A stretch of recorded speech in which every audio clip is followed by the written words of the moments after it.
Okay, YouTube, welcome back to my channel. I think I mentioned in one of the videos I uploaded regarding the alarm that I've shifted from the Acura TSX that I used to drive, and now I'm on the E90 platform. Now, because I'm used to Hondas, I know the E90 is not as reliable, but forgive me for trying. So this represents, and I just got on the platform, by the way.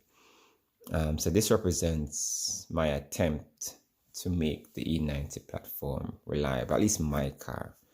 I want to, as a video, just sort out all the known issues as best as I can.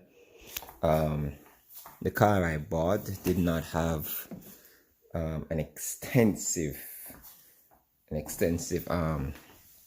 what do you call it there, service history. There was some stuff there. It was just about 80,000 miles on it. It seemed to be a fair car, but didn't have an extensive history. So what I've done so far, myself and the dealership had a little fight and I ended up getting them to replace the valve cover. So that's one thing that was nailed out, done. Didn't have to do that. I've already changed the plugs myself, and I've changed the injectors. Sorry, not injectors, dummy. The thing that connect on, that's over the plugs. The coils. Gosh, the coils. The injectors, I looked at the injectors in the car. There are some older series. I think there are some 7s in there. So at some point in time, I know those may have to be changed as well. But it's not giving any codes now, so let it stay. All right, so let me just talk through this. What I'm planning to do. All of these parts were purchased from FCP Euro. I discovered those, on the forum. They say you buy it once, so you're good. So this is a serpentine belt. I'm going to change the belt and the pulleys and all of that. Fine, so that's there. I think these are the pulleys that go along with that, or one set of the pulleys. There should be another pulley somewhere here. I really should have used my stand. This is the oil filter housing gasket. I don't have the one that have the oil cooler, so this is just one gasket. The oil cooler one has another one. I thought about upgrading to an oil cooler. I live in the east, so I do have cold winters. I noticed in the cold winter the car takes longer to warm up, so I'm very worried about having an oil cooler that's going to make my car take even longer to warm up. So again, I'm new to the platform. I'm trying to see how bad does it get during the summer. So it's now in the summer. I haven't gotten to 250. I've gotten close. I've gotten to 240 in serious heat and hard driving, but I haven't gotten to 250 yet. So if I survive summer with the heat, the hard driving, and I still don't get to 250, this is in the east. I'm not talking about the sun in the south. This is in the east. So if I survive that, I will not get the oil cooler. I just leave my car as is. All right, so that's that. I think this is also one of the other pulley. So that's that. What else do I have in here? This is some crap. What is this, man? Looks like a oil filter switch. Oil filter switch or oil light switch. What is this? Oh, here we go. Oil pressure switch. Look at me. Now see, I'm not even looking. If I bought this, it's probably because some people say that these things, you have to change it whenever you do certain things. So that's there. What else I have? This is another, or this is a filter. Okay. Okay, so this is for the oil change. Let's do that later. The dealership did change the oil. They did. They serviced it before they gave it to me. I have no clue what oil is in there, and I do plan to change that. But let's continue. What else I have in there? This looks like a thermostat, so I plan to change that. Oh, my plan, as you know, I'm a do-it-yourselfer, so my plan is to just do one pull down of the car. One pull down. I do have a backup vehicle, so I'm just going to pull on the car, change everything that I know is a problem type thing, and move on. That's just me. Yeah, that's just me. What else? I bought the genuine.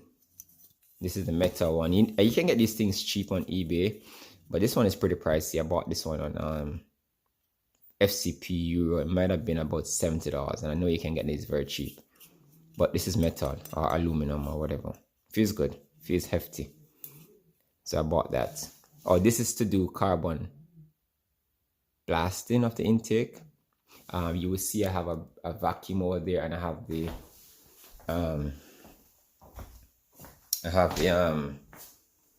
media thing that you buy, that I bought from Harbor Freight, and I also have the walnut media that's somewhere in the garage. I'll get to that later. And then you have this wand that you use on the gun that squirt the media through. It goes in the little hole here. Yeah, so you're gonna see videos of all these things. See that little hole there? You push the wand through there and squirt the media there. What else is in this box? What's this? What's this big thing here? Alright, I'm gonna have to pause the video. Continuing, I lift up the box. So this big thing here is the water pump. So many persons say that the water pump, after 80,000 miles, you're on borrowed time. So the car already has 80,000 miles. I think I'm probably on borrowed time, so I'm going to change this as well, along with the thermostat, which you already saw, right? What are these other things here?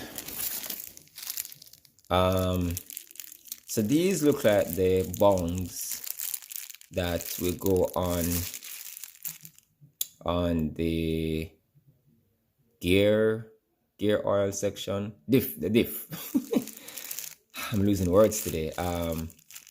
Probably the front differential or the rear differential, or it might be even a manual transmission bong. One of those. I have bongs for all of those, so they're somewhere here.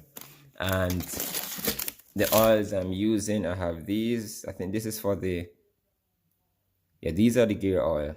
So this is what I'm going to put in the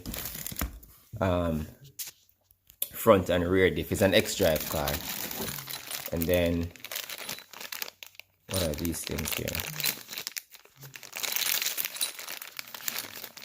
Oh, they wrote it down.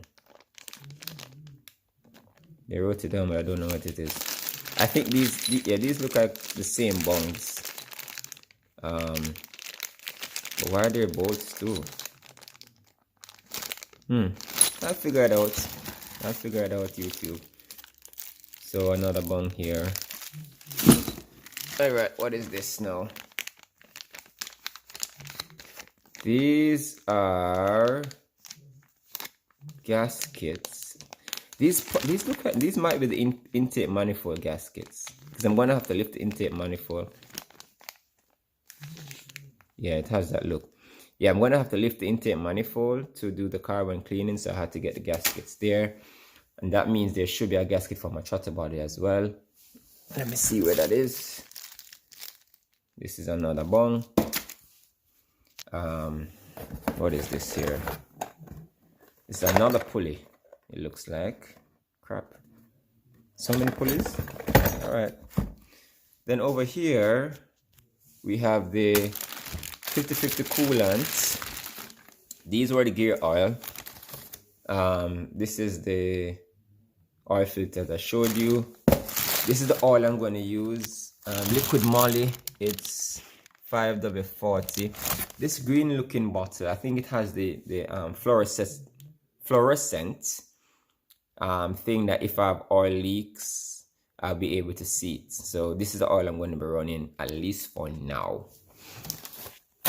And this is for my manual transmission. Ouch! So the oil I'm putting in my manual transmission is also red line. It's the D6 ATF. Yes, you see automatic transmission, where you put in that in there. Based on the forums, that's what goes in there. So I have a big bottle because, so when you change manual transmission fluid, it's unlikely that I'm going to get everything out. So I just plan to change it often the first time. So, you know, probably drain it, run it another 3,000 miles and then drain it again before I say, okay, I'm going to be settled. BMW says it's lifetime fluid. What they mean, lifetime is 100,000 miles. So if I drain my manual transmission and then run it 3,000 miles and drain it again, and you know, that will help me to get out pretty much all the crap out of it. And that should be that. What am I not seeing? Now, because I'm doing that work, because I'm lifting the intake manifold, I decided that, and because I'm going to be taking off the belts at the front, I decided that, hey, all right, why not try the turbo inlets? So that's this box now. All right. So in this Ziploc bags, I think are the stuff that came with the turbo inlets. And then these are the turbo inlets. Yep. Throw that over here. Those are turbo inlets. I didn't get the bigger ones. No, I used the regular size one. I'm not building my car for like track or anything like that. Most persons say if you're going to change those, just get the bigger ones, the 2-inch, whatever. No, I didn't do that. I did the regular thing. That's just me. You can do whatever you want to do with yours. There's a little box here. I'm not sure what is in this box. And why don't I know what is in this box? Okay. What did it come with? Seems like it's not even opened. Is there a box that I've not opened? Pause the video here again. I'll be back. Oh, sorry. So this was pretty pricey. This came from Keys Motorsports. Apparently the N54 engine has a known issue where if you have leaks and the belt slip off, it can push back the front crank seal. Yeah, because you have a rear main seal. So the front main seal, which is right behind the crankshaft pulley. This, once I'm doing those belt work, I'm just going to take off my crank pulley as well, install this. I have this nice little thing here, which I'm not using. What am I going to do with this? And they gave you 2 bolts. So this I think is just cheap insurance. So yeah, I bought it too. Maybe I'm panicking, but I bought it. Cheap insurance. All right. So that's the box I couldn't open and didn't know what was in there. Then I bought these downpipes. Now I said to myself, hey, if I'm going to have to drop the downpipes to put these on, I don't need the downpipes off to put on the front, but I have to get the downpipe off to put on the rear. Apparently the rear is the one that gives all the issues. Now, so I bought, these are actually catted downpipes. Most people like catless. Catless is actually cheaper, of course, but I bought the catted because I live in New York. It's a very, very funny state as it relates to emissions. I didn't want to have to fight with them. I didn't want to have to be taking my thing on and off. What is this? Oil pan. Oh, okay. So these are the oil pan bolts, and it comes with this. I think I bought it with this. This is the oil pan gasket.